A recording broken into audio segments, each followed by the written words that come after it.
வணக்கம் Logan talkies நேயர்களே. இன்னைக்கு நம்ம பேச போகிற டாபிக் ரொம்பவும் சென்சிட்டிவ். ஆனால் எல்லாரும் தெரிஞ்சுக்க ஆசைப்படுற ஒரு விஷயம், ஒரு படத்தில் நடிக்க ஹீரோவுக்கு ஏன் 100 கோடி 200 கோடி கொடுக்கணும்?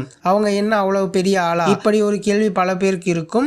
ஆனால் சினிமாங்கிறது வெறும் கலை இல்லை, அது பல ஆயிரம் கோடிகள் புலரக்கூடிய மிகப்பெரிய வியாபாரம். ஒரு பெரிய ஹீரோவோட படம் ரிலீஸ் ஆகுதுன்னா தியேட்டர் டிக்கெட் விற்பனை மூலமாக மட்டும் காசு வராது. Audio rights, TV rights, OTT digital rights, overseas ரிலீஸ்னு பல வழிகளில் தயாரிப்பாளர்களுக்கு பல 100 கோடிகள் படம் ரிலீஸ் ஆகிறதுக்கு முன்னாடியே வந்துடும். இதுக்கு ஒரே ஒரு காரணம், அந்த போஸ்டர்ல இருக்கிற ஹீரோவோட முகம்தான். அந்த முகத்துக்கான விலைதான் இந்த கோடிக்கணக்கான சம்பளம். அப்படி தமிழ் சினிமாவை தன் கண்ட்ரோல்ல வச்சிருக்கக்கூடிய டாப் நடிகர்களோட சம்பள ரகசியங்களை இப்ப டீகோடிங் பண்ண போறோம். ஸ்கிப் பண்ணாம பாருங்க, இது வேற லெவல்ல இருக்கும். நம்ம லிஸ்ட்ல முதலாள் தமிழ் சினிமாவோட trend setter super star Rajinikanth. 90களில் பாஷா படையப்பா சமயத்துல இந்தியாவிலேயே அதிக சம்பளம் வாங்கிய நடிகர் இவர் தான். இன்னைக்கு வரைக்குமே அந்த சிம்மாசனத்தை விட்டு அவர் இறங்கல. கபாலி, காலா சமயத்துல 50லிருந்து 60 கோடி வாங்கிட்டு இருந்தாரு. இடையில வந்த சில படங்கள் சுமாரா போனதனால அவரோட மார்க்கெட் முடிஞ்சிருச்சுன்னு பல பேர் பேசினாங்க. ஆனா நெல்சன் இயக்கத்துல வந்த ஜெயிலர் படம் 600 கோடிக்கும் மேல வசூல் செஞ்சு பழைய ரெக்கார்டுகளை எல்லாம் தவிடுபடியாக்குச்சு.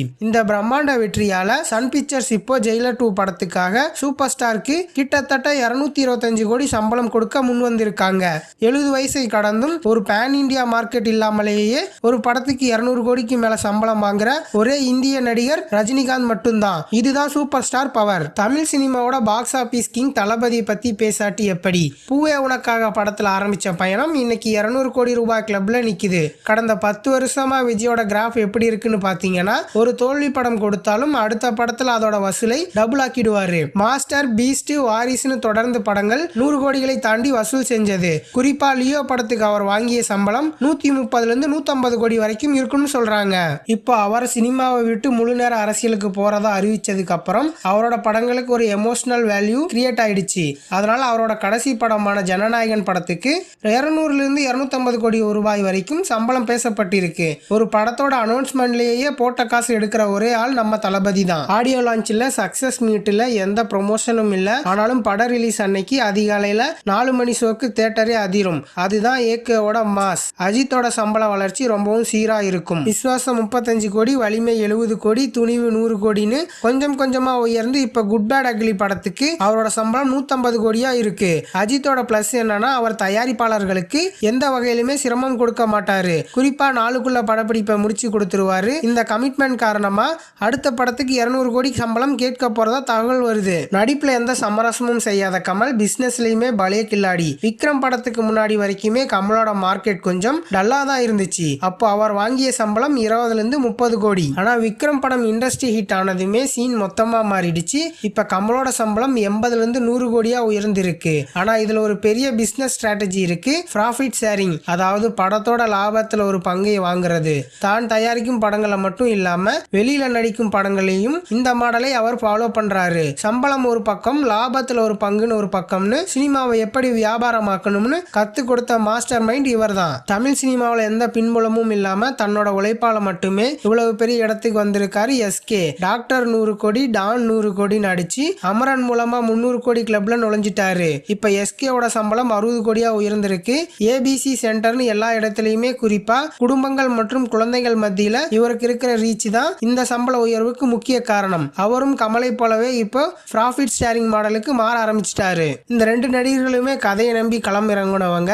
தனுஷ் நடிப்பு, இயக்கம், தயாரிப்புன்னு எல்லாத்துலயுமே கலக்கிற தனுஷ் பாலிவுட், கோலிவுட்னு அடுத்தடுத்த லெவலுக்கு போயிட்டாரு. அதனால அவரோட மார்க்கெட் வேல்யூ பல மடங்கு கூடிருச்சு. இப்ப அவரோட சம்பளம் 50லிருந்து 60 கோடி வரைக்கும் இருக்கு. சூர்யா சில தோல்விகள் வந்தாலும் ஓவர்சீஸ் மார்க்கெட்ல சூர்யாவுக்கு எப்பவுமே ஒரு பெரிய இடம் உண்டு. சூரரை போட்டிருக்கு பிறகு தியேட்டர்ல பெரிய பிரேக் கொடுக்க கருப்பு மாதிரி படங்களை உழைச்சிருக்காரு. அவரோட சம்பளம் இப்போ 40லிருந்து 60 கோடி. நடிப்பு அரக்கன் விக்ரம் ஒரு படத்துக்காக மாச கணக்குல எந்த கெட்டப் வேணாலும் போடுவாரு. பொன்னியின் செல்வன் ஹிட்டுக்கு அப்புறம் அவரோட சம்பளம் 30லிருந்து 40 கோடியா இருக்கு.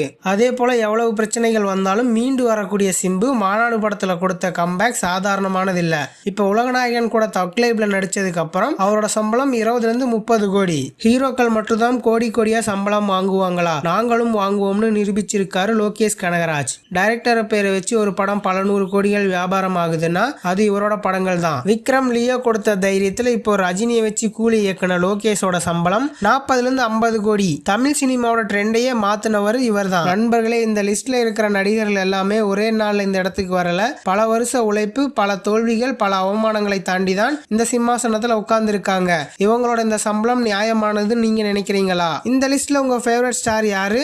அவங்களோட எந்த படம் உங்களுக்கு ரொம்பவும் பிடிக்கும்? மறக்காம கமெண்ட்ல சொல்லுங்க. இந்த வீடியோ உங்களுக்கு பிடிச்சிருந்தா லோகன் டாக்கீஸ் சேனலை சப்ஸ்கிரைப் பண்ணுங்க, வீடியோவை லைக் பண்ணுங்க, நம்ம பாய்ஸ் குரூப் எல்லாருக்கும் ஷேர் பண்ணுங்க. சினிமா டாக்கீஸ் எப்போதுமே லோகன் டாக்கீஸ். அடுத்த வீடியோல சந்திக்கிறேன். டாடா பாய்.